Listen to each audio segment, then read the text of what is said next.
Hello बच्चों, कैसे हो। मेंटल एबिलिटी के इस न्यू वीडियो सॉल्यूशन लेक्चर में आप सभी का स्वागत है। तो ये है सॉल्यूशन वीडियो, उसके बाद से हम फिर 2 हफ्ते बाद मिलेंगे। तो पहले जिन लोगों ने पिछला वीडियो नहीं देखा है, पहले वो वीडियो देख लो, फिर ये वीडियो देखना, ठीक है। तो पहला सवाल देखते हैं। एक पासा के 2 स्थान नीचे दिए गए हैं, जब 3 सबसे ऊपर हो तो सबसे नीचे कौन सी संख्या है। इसका मतलब कि 3 के विपरीत में कौन है, यही पूछा है। तो हम लोग बनाते हैं, ट्रिक से बनाएंगे, ठीक है। तो हमने क्या बोला था, जो कॉमन है उसको देखो, 6 कॉमन है, फिर घड़ी की दिशा में लिखते हैं। लिखो 6 4 5 और दूसरे पासा में लिखो 6 1 3, ठीक है। अच्छा, तो हमको पूछा क्या था, 3 के उल्टी दिशा में, तो ये रहो 3 से उल्टी में क्या है, 5 है, तो आंसर क्या हो गया हमारा 5, ठीक है। सेकंड क्वेश्चन क्या है हमारा कि what is the number opposite of 3 in the given, मतलब नीचे दिए गए चित्र में 3 के विपरीत क्या संख्या है। तो यहाँ तो साफ साफ बोला कि 3 के विपरीत में क्या है बताना है, ठीक है। तो पहले देखते हैं कॉमन क्या है इसमें। 6 2 5 5 1 4, कॉमन अपना 5, ठीक है। तो अब हम लिखते हैं घड़ी की दिशा में 5 6 2, फिर लिखते हैं 5 1 4। पूछा किसका था, 3 का। तो देखो 2 4 6 1 5, बचा क्या, सिर्फ 3 बचा। 1 हो गया, 2 हो गया, 4 हो गया, 6 हो गया, बचा क्या 3। तो हमारा 3 के अपोजिट क्या है 5, तो आंसर हो गया अपना 5, ठीक है। नेक्स्ट सवाल देखते हैं। क्या बोला इसमें, 4 डॉट्स वाले चेहरे के विपरीत कितने डॉट्स है, मतलब 4 के विपरीत में क्या है ये पूछा है, ठीक है। तो ये देखो इसमें क्या है, ये 1 है, ये 2 है, ये 5 है, ठीक है, ये 4 है, ये 1 है और ये क्या है, ये भी 5 है। अच्छा, ठीक है। तो अब देखो इसमें कॉमन क्या है, 1 और 5। तो 1 और 5 कॉमन है, तो हम क्या बोलते हैं कि 2 के विपरीत में क्या है, 4 है ना। अब पूछा क्या था, 4 के विपरीत में क्या है, तो आंसर हो गया हमारा 2, ठीक है। अब देखते हैं अपना चौथा सवाल। देखते हैं इसमें क्या बोला है, below there are 3 different positions of dice, नीचे एक पास तक कितने अलग अलग स्थान है। Find the number of dots on the face opposite to the face with 1 dot, एक डॉट के साथ चेहरे के विपरीत चेहरे पर डॉट्स की संख्या पता लगाएं। मतलब कि 1 के अपोजिट में क्या है, यही पूछा है, ठीक है ना। तो अब हम 1 और 2 डाइस देखते हैं, इसमें कॉमन क्या है। तो ये देखो ये 1 2 और इसमें भी 1 2 कॉमन है, इससे क्या पता चला कि 3 के विपरीत में क्या है, 5 है, ठीक है। अब बताओ 1 और 2 के विपरीत में क्या है। तो इसके लिए क्या करते हैं, दूसरा और तीसरा डाइस देखते हैं। इसमें क्या देख रहे हैं कि 5 और 2, यहाँ भी 5 और 2 है, ठीक है। इससे क्या पता चला कि 1 के विपरीत में क्या हो गया, 1 के विपरीत में क्या है, 6 है। अच्छा, तो 1 हो गया, 2 हो गया, 3 हो गया, 5 हो गया, 6 हो गया, तो 2 के विपरीत में क्या होगा, 4 होगा। अच्छा, तो पूछा क्या था सवाल में कि 1 के विपरीत में क्या है, एक डॉट है ना। तो 1 के विपरीत में क्या है, 6 है, तो अपना आंसर हो गया 6, ठीक है। अब देखते हैं नेक्स्ट। नेक्स्ट क्या कह रहा है, एक पासा 4 बार फेंका जाता है, उसके 4 अलग अलग स्थान नीचे दिए गए हैं। 2 दिखाने वाले चेहरे के विपरीत चेहरे पर संख्या का पता लगाएं, मतलब 2 के अपोजिट में क्या है, वही पूछा है ना। तो आओ देखते हैं, पहला और दूसरा डाइस देखो, ठीक है। इसमें क्या देख रहे हैं कि 2 और 4 कॉमन है दोनों में, तो 2 और 4 कॉमन है, तो इससे क्या पता लगा कि 6 और 3 एक दूसरे के विपरीत दिशा में है। अच्छा, अब देखते हैं दूसरा और तीसरा डाइस। इसमें क्या देख रहे हैं कि 3 और 4 कॉमन है, तो यहाँ से पता चला कि 2 और 5 एक दूसरे के विपरीत में है। 2 का पूछा था ना, तो 2 और पता चल गया हमारा क्या है, 2 का विपरीत में क्या है, 5 है, तो अपना आंसर हो गया सिर्फ 5। देखा, यहाँ पे भी हमको चौथा वाला डाइस देखने की जरूरत नहीं पड़ी। मैंने लेक्चर में बताया था कि कभी कभार आपको बहुत सारे पासे दे देंगे, बट आंसर आपका 2 या 3 पासे में भी आ जाएगा, है ना, तो घबराना नहीं है। चलो नेक्स्ट सवाल देखते हैं। अब नेक्स्ट क्या बोल रहा है, यदि एक क्यूबिकल ब्लॉक के विपरीत चेहरे पर संख्याओं का कुल योग हमेशा 7 है ना, तो वह चित्र ढूंढो जो सही है। मतलब क्या बोल रहा है कि ये मान लो एक डाइस है, ठीक है, एक पासा है, इसका जो सामने वाला है और इसका जो पीछे वाला है, इनके जो नंबर होंगे उनको जब जोड़ेंगे तो वो 7 आना चाहिए। उसी तरह जब ऊपर का और नीचे का जोड़ेंगे तो 7 आना चाहिए। सेम लेफ्ट, इधर जो लेफ्ट है बाईं ओर और दाईं ओर का जोड़ेंगे तो भी 7 आना चाहिए। अच्छा, यही बोला है। तो इसमें क्या करना है, आपको ऑप्शन छांटने हैं, ठीक है। तो ये देखो, अगर सामने में 6 है तो पीछे में 1 होगा तभी 7 होगा, लेकिन 7 1 कहाँ पे दे दिया, यहाँ पे राइट में दे दिया, तो ये ऑप्शन नहीं होगा। फिर यहाँ देखो 6 यहाँ पे है, तो पीछे 1 हो सकता है, हमको पता नहीं, लेकिन ये देखो ऊपर में 3 है और अब 3 के साथ अगर किसी को 7 आना है तो नीचे में क्या होना चाहिए, 4 होना चाहिए था ना, लेकिन 4 यहाँ पे कहाँ दे दिया है, राइट में दे दिया है, तो ये ऑप्शन भी नहीं होगा। अच्छा फिर देखो सी ऑप्शन में 1 सामने है तो पीछे 6 हो सकता है। हाँ, अगर राइट में 5 है तो पीछे में 2 हो सकता है। अच्छा, और अगर 3 ऊपर है तो नीचे में क्या हो सकता है, 4 हो सकता है ना। तो इसलिए अपना आंसर सी है। अब डी ऑप्शन देखते हैं। डी ऑप्शन देखो, अगर ये 3 है तो पीछे में कितना होना चाहिए, 4 होना चाहिए, है ना, तो हो जाएगा। लेकिन अब देखो 5 है, ऊपर में 5 है तो नीचे में क्या होना चाहिए, 2 होना चाहिए, तभी उसका सम, उसका जो योग होगा वो 7 आएगा। लेकिन 2 क्या है, हमारा राइट में दिया हुआ है, इसलिए ये ऑप्शन भी नहीं होगा, है ना। क्या करना था, बस विपरीत चेहरों पर जो अंक दिया हुआ है उनको बस जोड़ना था और जोड़ के देखना कि 7 किससे आ रहा है। ये रहा 7वां क्वेश्चन। इसमें क्या कह रहा है कि 4 पासे दिए गए हैं, पहले 3 कुछ अनुक्रमण में अक्षर प्रदर्शित करते हैं, उस अनुक्रमिक नियम का पता लगाएं और दिए गए 4 विकल्पों में से चौथे स्थान पर रिक्त स्थान भरें, अक्षरों का अनुक्रमण। अच्छा, तो इसमें क्या कह रहा है, इस बात को ध्यान देना कि 4 पासे दिए गए हैं, ठीक है, ये नहीं बोल रहा कि एक पासे के अलग अलग स्थान दिए हुए हैं, है ना, ये बोल रहा है 4 पासे दिए हुए हैं, ये चारों पासे अलग अलग हैं, ठीक है, और उनमें कुछ पैटर्न है, उनमें कुछ सीरीज है, जैसे हमने सीरीज पढ़ा था, है ना, क्लास में पढ़ा था ना सीरीज, तो वैसे सीरीज है इसमें कुछ, और वो सीरीज पता करके हमको इन दोनों स्थान को भरना है, ठीक है। अच्छा, तो क्योंकि ये एक पासा नहीं है, ये चारों अलग अलग पासे हैं, तो हमने जो पढ़ा है अभी तक कि एक कॉमन और 2 कॉमन वाली चीज, वो हम यहाँ नहीं लगाएंगे, ठीक है। हम अभी यहाँ पे क्या करेंगे, सीरीज देखते हैं। अच्छा, तो सीरीज कैसे देखते हैं, पहला वाला डाइस लो, इसमें कुछ देखते हैं, इसमें देखो ACF। अच्छा, तो इसमें क्या देखना है कि अगर ए के बाद एक और बढ़ाओगे, ए है ना, ए के बाद एक आया बी, उसको छोड़ के सी आएगा, है ना, तो मान लो ए में 2 जोड़ोगे तो क्या आएगा, सी आएगा।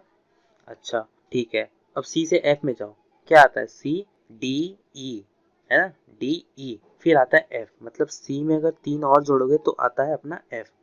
अच्छा, अब देखो यहाँ ई है, यहाँ एच है, तो इसमें ई से एच में आने के लिए क्या करना पड़ा, FG फिर एच, मतलब अगर ई में हम 3 जोड़ते हैं तो एच आता है। अच्छा, अब एच से एल में जाओ तो IJKL, ठीक है, तो एच में अगर 4 जोड़ोगे तब एल आता है। अच्छा, तो अभी तक तुमको कुछ पैटर्न दिख रहा है कि अगर ऊपर से नीचे आ रहे हैं, टॉप से ये सामने वाले पे आ रहे हैं, ए से सी, तो 2 बढ़ा। अच्छा, अब लेकिन जब सामने से जब राइट में जा रहे हैं तो 3 बढ़ रहा है, मतलब दो, पहले जब 2 था तो 3 हो गया, मतलब 1 बढ़ा। अब देखो दूसरे वाले पासे में जब 3 था तो यहाँ पे 4 आया। अच्छा सर, तो अब एक और देखो, सी से एच में आओ, तो देखो DEFGH, 5 बढ़ा तो एच आया। अच्छा, अब एच से एन में जाओ तो देखो IJKLMN, 6 बढ़ा तो एन आया। अच्छा, तो यहाँ भी वही सेम चीज हो रहा है कि अगर ऊपर से नीचे आने में जितना बढ़ रहा है उसमें से एक और बढ़ जाता है जब सामने से राइट में जाते हैं, ठीक है। तो अब यहाँ बताना है, तो देखो इसको करने का क्या तरीका है कि ऑप्शंस में देखो, अब अगर यहाँ एम है, ठीक है, तो पहला ऑप्शन देखते हैं, पहला ऑप्शन बोल रहा है क्या, क्यू। अच्छा, तो मान लेते हैं कि यहाँ पे क्यू है। अच्छा, अब जोड़ो, इसमें एम हो गया, NOPQ, एम में जब 4 जोड़ते हैं तो हमारा क्यू आता है ना। तो अब हम मान लो राइट का बताना है, तो 5 होना चाहिए, तो क्यू में 5 जोड़ो तो क्या आता है अपना, QRSTUV। अच्छा, तो 5 जोड़ने पे क्या आता है, V आना चाहिए यहाँ पे, तो पहला ऑप्शन तो V नहीं कह रहा, तो पहला ऑप्शन तो नहीं होगा, दूसरा ऑप्शन कह रहा है Q है, तो Q और V, तो ये अपना आंसर हो सकता है, ठीक है। तो अब हम क्या करते हैं, ये वाला ऑप्शन भी देखते हैं, C और D। अच्छा, अपना आंसर Q और V है, ठीक है, इतना पता है ना, बट हम ऑप्शन देखना चाह रहे हैं आगे, तो मान लेते हैं यहाँ पे R है। अच्छा, तो M हो गया, NOPQR, 5 जोड़ने पे R आता है। अच्छा, तो यहाँ पे 6 जोड़ो तो क्या आएगा, RSTUVWX, है ना, तो यहाँ पे X आना चाहिए, तो अपना ऑप्शन में क्या दिया है, S दिया हुआ है, तो ये ऑप्शन नहीं होगा, ठीक है।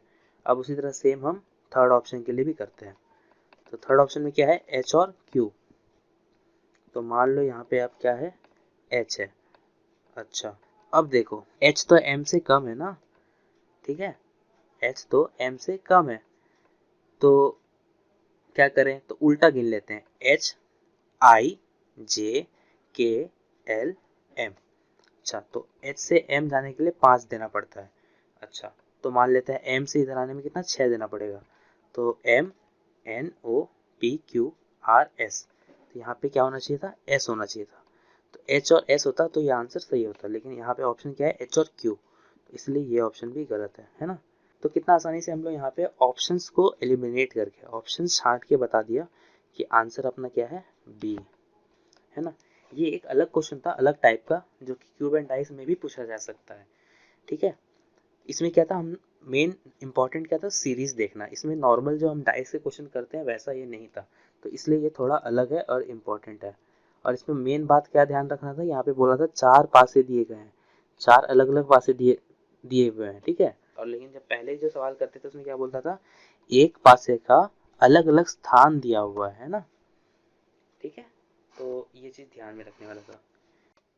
8वां सवाल देखते हैं। 8वें में क्या बोल रहा है, how many dots were there on the dice face opposite with 1 with 3 dots, मतलब जिस फेस पे 3 डॉट है उसके उल्टी दिशा में क्या है, ये पूछा है। 3 डॉट्स वाले के विपरीत चेहरे पर कितने डॉट है, ठीक है। पहला और दूसरा डाइस देखो, इसमें क्या है 6 4 3, दूसरे में क्या है 1 3 4, ठीक है। तो ये काट दो इसको और बोलो कि 6 के विपरीत में क्या है 1 है। अच्छा, अब देखो दूसरा और तीसरा, इसमें क्या है 1 4 3 था, इसमें क्या है 4 6 5। अच्छा, तो यहाँ पे कॉमन क्या आ रहा है, सिर्फ 4 आ रहा है, तो हम घड़ी की दिशा में लिखते हैं डाइस 3 के लिए, तो 4 6 5। अब डाइस 2 के लिए लिखो 4 1 3। अच्छा, पूछा क्या था, 3 के विपरीत दिशा में क्या है ना, तो ये देखो आ गया आंसर, 3 के विपरीत दिशा में क्या है 5 है, ठीक है। तो देखो अगर इस सवाल को अच्छे से देखो, तो इसमें सिर्फ 2 डाइस से आंसर आ गया, डाइस 2 और डाइस 3, डाइस 1 का भी जरूरत नहीं था, ठीक है ना। तो मैंने बोला था जैसे कि एक से ज़्यादा डाइस देखे तुमको कंफ्यूज करेगा, बट कंफ्यूज नहीं होना, ठीक है। अब देखते हैं 9th सवाल। 9th में क्या कह रहा है, चेहरे 4 के विपरीत कौन सी संख्या है, 4 के विपरीत क्या है, ऐसा पूछ रहा है, ठीक है। यदि एक पासा के 4 अलग अलग पदों को नीचे दिए गए आंकड़ों में दिखाया गया है, अगर नीचे 4 ये दिए हुए हैं, हमको पूछा है कि 4 के अपोजिट में क्या है। अच्छा, तो पहला और दूसरा डाइस देखो, इसमें क्या दिख रहा है कि 5 कॉमन है ना, तो हम लिखते हैं 5 घड़ी की दिशा में, 6 4, फिर दूसरे के लिए लिखो 5 2 1। अच्छा, और हमको पूछा क्या था, 4 के विपरीत में क्या है, 4 के विपरीत में कौन सी संख्या है, तो 4 के विपरीत क्या है 1 है, अपना आंसर हो गया 1। देखा, बाकी 2 डाइस का भी जरूरत नहीं पड़ा, ठीक है ना। अब देखते हैं अपना 10वां सवाल। तो ये रहा 10th क्वेश्चन। तो जिन लोगों ने पिछला वीडियो देखा होगा उसमें मैंने बोला था कि जो बॉक्स कंस्ट्रक्शन वाले क्वेश्चंस हैं ये अगली वीडियो में आएंगे, ठीक है। तो अभी क्या करता हूँ मैं बस बना देता हूँ इसको आंसर कि कैसे हम इसको सॉल्व करते हैं, एक छोड़ के एक लेते हैं, ठीक है। और उसके बाद फिर ऑप्शंस में से छांट लेते हैं कि कौन सा हो सकता है और कौन सा नहीं हो सकता, है ना। तो अभी हम क्या करेंगे, सिर्फ आपको आंसर्स बता देंगे, ठीक है, और आप इन पे सोचिएगा कि इसको कैसे बना सकते हैं। और फिर अगले वीडियो में इस टाइप के क्वेश्चन, जो बॉक्स कंस्ट्रक्शन जिसको कहते हैं कि बॉक्स कैसे बनता है, उन पे डिटेल्ड लेक्चर है, फिर आपको और अच्छे से समझ में आएगा, है ना। तो अभी मैं सिर्फ आंसर बता देता हूँ। तो इसका आंसर क्या है, इसका आंसर है बी ओनली, केवल बी, ठीक है। अब ये आंसर कैसे, ये आप लोग सोचना, और अगले वीडियो में मैं इस पे डिटेल्ड सॉल्यूशन बता दूंगा इसका, क्योंकि ये मैंने अभी पढ़ाया नहीं है। तो ये एक और सवाल ऐसा ही है बॉक्स पे, इसमें बोल रहा है when the following figure is folded to form a cube how many dots would be lie opposite the face bearing 5। इसे बोलता है अगर इस पेपर को अगर हम बॉक्स की तरफ मोड़ते हैं तो 5 के विपरीत में क्या है, ऐसा ये सवाल पूछ रहा है। अच्छा, ठीक है, तो इसका भी आंसर मैं बता देता हूँ। इसका आंसर है 5 के विपरीत में 3 है, ठीक है। अब ये कैसे है ये आप लोग सोचना, ठीक है। इस वीडियो में इतना ही था, अब मिलते हैं अगले वीडियो में, जो कि अब पक्का 2 हफ्ते बाद आएगा, ठीक है। चलो बाय।